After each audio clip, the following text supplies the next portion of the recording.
जय माता दी। आज मैं आपको माता रानी का श्रृंगार दिखाऊंगी। लाल पोशाक में पूरी रेड कलर की पोशाक है और करवा चौथ स्पेशल श्रृंगार भी आप बोल सकते हैं। और ये श्रृंगार मैंने अष्टमी के दिन किया था और बहुत ही सुंदर सा श्रृंगार निखर कर आया था।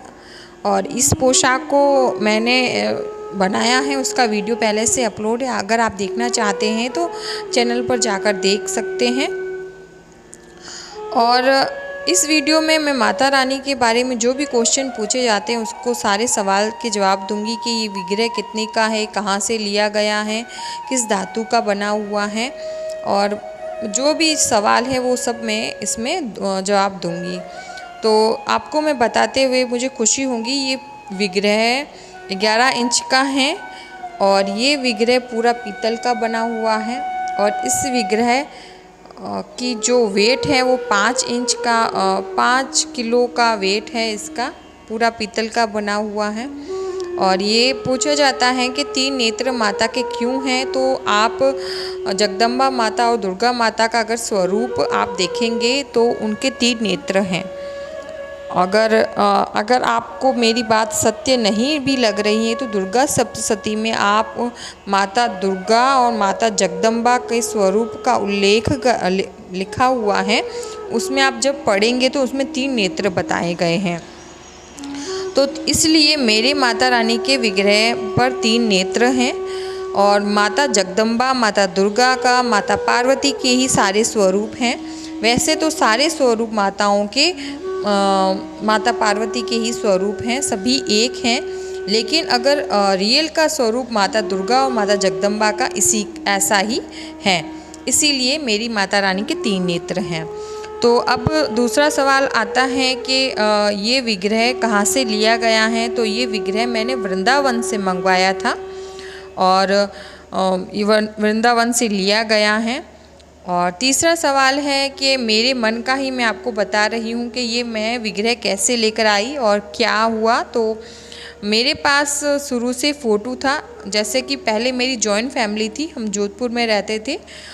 इनका यहाँ ट्रांसफ़र हो जाने की वजह से मैं यहाँ जयपुर आ गई। तो मेरी सास ने हमारे पूजा करने के लिए एक माता रानी की तस्वीर लाकर दी थी मुझे। और मेरे पीहर में भी माता रानी की पूजा होती थी और मैंने बचपन से ही माता की पूजा करी है। उनमें बहुत शुरू से भावना थी मेरी। और इसी वजह से और घर पे भी मेरे पास जब मेरी सास लेकर आई तो वही माता रानी का ही फ़ोटो था। और मेरे हर दुख में सुख में मेरे मुंह से यही निकलता है, अम्बे माँ, हे जगदम्बे माँ, हे अम्बे माँ, ऐसा ही निकलता है। एक होता है ना इंसान के मुख पर किसी भगवान जी का नाम होता है कि दुख में हो या सुख में हो। तो मेरे मुख से हे अम्बे माँ यही निकलता था और निकलता है अभी तक भी।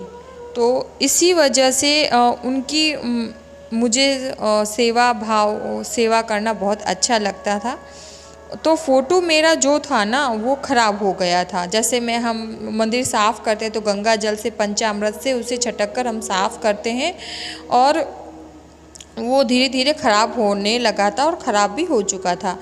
तो मैंने अपने घर पर मेरे हस्बैंड से बात करी कि मुझे माता रानी का पीतल का विग्रह लेना है, जो कि मैं तो उसकी हम पूजा तो करेंगे ही, हमारे बच्चे भी उनकी पूजा करेंगे, जिससे विग्रह मतलब जितने साल पुराना होता है उतना ही चमत्कारी विग्रह हो जाता है और उसमें एक शक्ति प्रवाहित होने लगती है। बोला जाता है ना, जितना पुराना चीज़ होती है उसमें उतनी ही बड़ी शक्ति होती है। तो यही सोचकर मैंने पीतल के विग्रह लेने का निश्चय किया था। और इसके बाद में मेरी खोज शुरू हुई पीतल के विग्रह की कि मुझे कैसा लेना है। एक तो आता है पूरे वस्त्र वगैरह पूरे बने हुए हैं पीतल में, और एक होता है स्कोन में। तो मैंने सोचा मैं स्कोन में लूँगी, जिससे मैं माता को अपना वक्त दे पाऊँ, उनका श्रृंगार कर पाऊँ, उनको अपने हाथों से नई नई पोशाकें पहना पाऊँ। मुझे ऐसा विग्रह चाहिए था। तो मैंने वृंदावन के जो शॉप्स थे उनका नंबर लिया, उनसे बात करी और आप मानोगे नहीं, मैंने मतलब विग्रह माता जी की जो मूर्ति है उसको मैंने नवरात्रि के 15 दिन पहले मंगवा लिया था। लेकिन माता रानी मेरे घर आई नवमी वाले दिन, शारदीय नवरात्रि के नवमी वाले दिन, अभी के नहीं, मतलब इस बात को 1 साल हो गया है, 1 डेढ़ साल हो गया है। तो शारदीय नवरात्रि के नवमी वाले दिन माता रानी हमारे घर आई। उनका पंचामृत से मैंने अभिषेक किया और नेत्रों पर पट्टी बांधकर मैंने उनका पंचामृत से अभिषेक किया, उनकी स्थापना करी। और मैं मेरे जो भी घर में जो भी विग्रह हैं उनका मैं पंचामृत से स्नान करवाकर और उनकी जो पसंद की चीज़ होती है वही उनके पास रखकर मैं स्थापना करती हूँ अपने घर में। मेरे घर में जो भी हमारे घर में जो भी विग्रह हैं उन्हीं की इसी तरह से स्थापना करी गई, बहुत ही सरल तरीके से स्थापना हुई है। लक्ष्मी नारायण जी भले हो माता सरस्वती जो भी विग्रह हैं और नर्मदेश्वर शिवलिंग हो, सभी की बहुत ही सरल तरीके से मेरे घर में स्थापना हुई है। तो इस तरह से माता रानी हमारे घर पर आई और ये हमारे घर में ही थी, लेकिन उनका स्वरूप विग्रह वो इस तरह से हमारे घर पे आया। माता रानी की बड़ी कृपा है। जब हम माता के मतलब छोटी सी भी उनसे कुछ चीज़ मांगते हैं तो वो हमारी झोली भर लेती हैं। रंक को राजा बना देती हैं, राजा को रंक बना देती है। माता के चरणों में इतनी शक्ति है ना, वो शक्ति कहीं और है ही नहीं।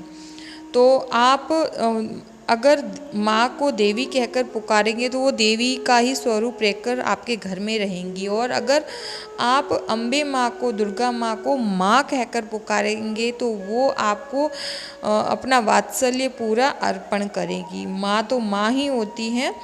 तो इसी तरह से मेरी ये विग्रह लाने की पूरा रहा। और जो शॉप्स के नंबर हैं और जानकारी है वो मैं डिस्क्रिप्शन में डाल दूँगी, मुझे अभी याद नहीं है।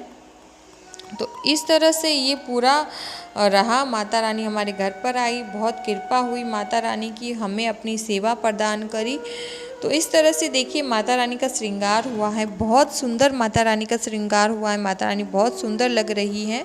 तो मैंने माता रानी को पायल नहीं पहनाई थी, तो मैं माता रानी को पायल भी पहना देती हूँ, क्योंकि माता रानी के सारे श्रृंगार हुए हैं।